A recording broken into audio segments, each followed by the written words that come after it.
The bell above the animal shelter door jingled as a man stepped inside. The receptionist smiled, expecting the usual question about puppies.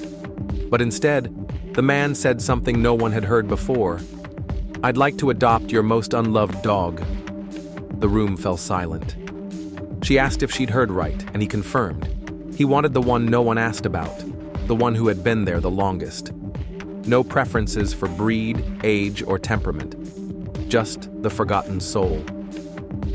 She led him past kennels filled with barking, hopeful dogs. Each kennel had charts, names, and some even had smiley faces from volunteers who had their favorites. At the very end, in a lonely corner, lay a large German shepherd. His fur was patchy, eyes dull, body still and cold against the concrete floor. He didn't lift his head. "This is Shadow," she said quietly. 2 years in the shelter, signs of abuse. He growled at visitors and had long been overlooked. They had stopped trying to get him adopted. The man crouched. Shadow raised his head just enough to lock eyes. No wag, no spark, only years of pain. "I'll take him," the man said without hesitation.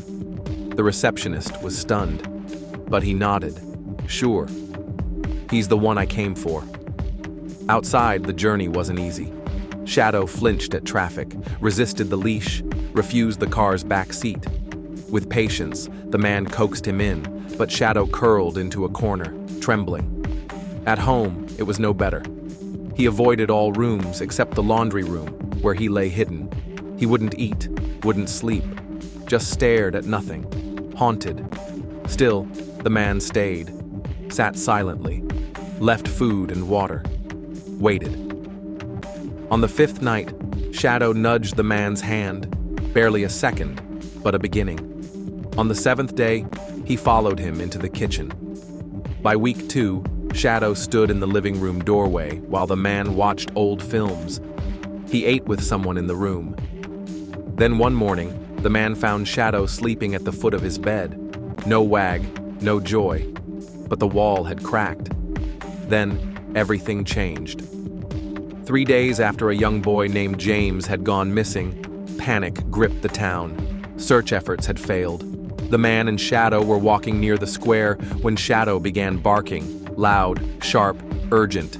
He wouldn't stop. Then he took off running.